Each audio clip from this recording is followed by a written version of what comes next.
Klay Thompson plano ng bumalik sa Warriors. Kevin Durant sa Warriors malabo nang mangyari ayon sa reports. At Steve Kerr nakipag-meeting na sa front office. Pero bago ang lahat, kung bago ka pa lang sa channel na ito, huwag kalimutan mag-like at mag-subscribe. At kung Warriors fan ka, siguraduhin mong tapusin ang video na ito. Tara, simulan na natin!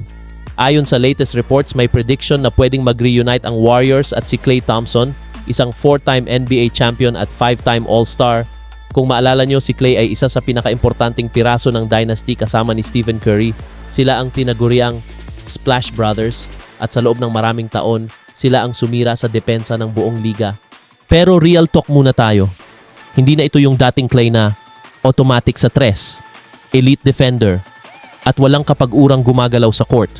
Dumaan siya sa ACL injury, Achilles injury, at alam natin, mahirap bumalik sa peak form pagkatapos nun. Ngayon, ito ang malaking tanong, bakit gusto pa rin siyang kunin ulit ng Warriors? 1. Kulang sa shooting. Ang Warriors ngayon, hindi na kasing deadly sa 3-point shooting. Oo, nandyan pa rin si Curry, pero kulang siya ng consistent na partner. At dito papasok si Klay. 2. Perfect system fit. Hindi lahat ng player kayang mag-fit sa sistema ng Warriors, pero si Klay, sanay sa off-ball movement. Hindi kailangan ng bola para maging effective. High IQ player. Ibig sabihin, kahit bumaba ang stats niya, malaki pa rin ang impact niya sa sistema. 3. Injury problems ng team. May mga players tulad ni Moses Moody na posibleng ma-out o inconsistent. So kailangan nila ng veteran, shooter, championship experience. At check lahat yan kay Klay. Pero hindi ito ganun kasimple. Hindi porket gusto ng fans, mangyayari na agad. Ito ang mga posibleng problema. 1. Contract, buyout issues. Kailangan munang maging available si Klay, possible buyout, or maging free agent. Kung hindi mangyari yon, mahirap ang reunion. 2. Competition from other teams. Hindi lang Warriors ang interesado. Maraming teams ang kailangan ng shooting, veteran presence. So pwedeng maagaw siya. 3. Aging factor. Let's be honest, hindi na bata si Klay. At sa NBA ngayon, mas mabilis, mas athletic ang laro. So tanong, kaya pa ba niyang makipagsabayan? Ang reunion na ito ay hindi pa confirmed. Prediction pa lang. Pero may malaking posibilidad. At kung mangyari man, hindi lang ito tungkol sa basketball. Ito ay tungkol sa legacy, sa pagbabalik ng isang alamat, at sa huling laban ng isang dynasty. Oo, tama ang narinig nyo. Si Kevin Durant pabalik sa Golden State Warriors. Mukhang hindi na matutuloy.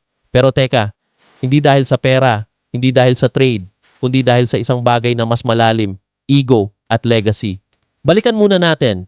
Noong 2016, gumawa ng shocking move si Kevin Durant. Sumali siya sa Golden State Warriors, ang team na tumalo sa kanya sa playoffs. At ano ang nangyari? 2 championships, 2 finals MVPs, isa sa pinaka-dominant na super team sa history. Pero noong 2019, biglang umalis si KD. Bakit? Gusto niyang patunayan na kaya niyang manalo ng hindi nakaasa sa super team. Gusto niyang gumawa ng sariling legacy. Ngayon, bakit nga ba mahirap mangyari ang reunion?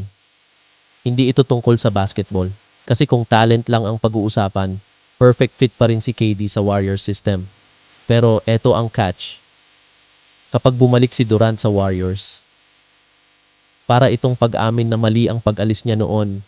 At para rin itong sinasabi na mas naging successful ako dahil sa Warriors, hindi dahil sa sarili kong path. At para sa isang player na tulad ni KD na sobrang conscious sa narrative tungkol sa kanya, hindi niya basta-basta gagawin yon. Isipin nyo ito, si Kevin Durant ay isa sa pinaka-skilled scorers sa NBA history. Pero hanggang ngayon, may mga fans pa rin na nagsasabi, nanalo lang siya dahil sumali siya sa already stacked team. At yun ang gustong baguhin ni KD. Gusto niyang ma-prove na kaya niyang manalo bilang main guy, kaya niyang mag-lead ng sariling team. Kaya kung babalik siya sa Warriors ngayon, parang mabubura yung image na pinaghirapan niyang buuin for years. Ngayon, bakit ang dami pa ring rumors tungkol dito? Simple lang, clicks, views, hype. Aminin natin kapag narinig mo ang KD plus Curry reunion, automatic gusto mo agad i-click, di ba? Pero sa realidad, mababa ang chance. Walang solid na indikasyon. At mismong mindset ni KD ang biggest barrier. Hindi trade assets, hindi salary cap. Si KD mismo ang dahilan kung bakit malabo ito. Pero teka, paano kung mangyari pa rin? Paano kung isang araw, biglang magbago ang isip ni KD? Kung mangyari yon, automatic contender ulit ang Warriors. Isa sa pinaka-exciting na reunion sa NBA history at posibleng magdagdag pa sila ng championship. Pero sa ngayon, mukhang malabo pa talaga. At ngayon, biglang may balitang si Steve Kerr ay nakipagpulong na kay Joe Lacob tungkol sa kanyang future. At mas matindi, wala pa rin kasiguraduhan kung babalik pa siya bilang head coach. Ayon sa reports, nagkaroon ng mahigit 2 oras na meeting si Steve Kerr kasama ang Warriors management. Kasama dito si owner na si Joe Lacob at front office ng Warriors. Ang description, productive daw, pero eto ang twist. Wala pa ring final decision. Ibig sabihin, hindi pa sigurado kung mag-i-stay si Kerr. At hindi rin sigurado kung maghihiwalay na sila. Mga idol, kung confident ang Warriors kay Kerr, bakit hindi pa agad tapos ang usapan? Let's be real, hindi ito mangyayari kung okay ang season ng Warriors. Record nila, 37-45. Resulta, hindi nakapasok sa playoffs. At take note, second time na ito sa loob ng 3 years na pumalpak sila. Para sa isang team na may Stephen Curry, Draymond Green, hindi ito acceptable.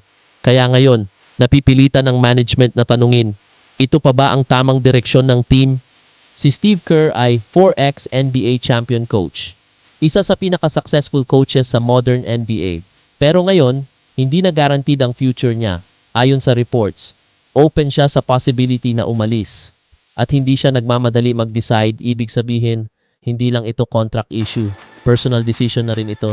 Mga idol, kung si Kerr mismo ay nagdadalawang isip na, hindi ba ito red flag? Hindi lang ito tungkol kay Kerr. Ito ay tungkol sa identity ng Warriors. Tanong, magre-rebuild ba sila?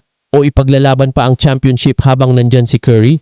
Dahil kung magre-rebuild, possible mawala ang core players, magbabago ang sistema, pero kung lalaban pa, kailangan nila ng trades, new stars, major adjustments. At dito nagkakaroon ng conflict. Dahil si Kerr ay may sariling sistema at hindi lahat swak sa modern NBA ngayon. Hindi pwedeng pag-usapan ito nang hindi binabanggit si Stephen Curry.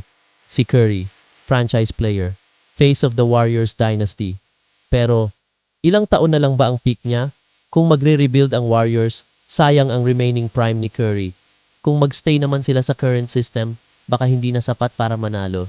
So ngayon, nasa gitna ang Warriors ng pinakamahirap na desisyon. Ayon sa reports, magkakaroon pa ulit ng meeting next week habang si Kerr ay nag-iisip, nagpapahinga, at tinatimbang ang kanyang future. Ibig sabihin, hindi pa tapos ang drama. At anytime, pwede tayong makakuha ng breaking news. Kerr stays or Kerr leaves. Mga idol, ito na ang tanong. Dapat bang magstay si Steve Kerr sa Warriors? Or panahon na ba para sa bagong coach at bagong simula? Comment nyo sa baba. Gusto kong malaman ang take nyo dito. Peace out!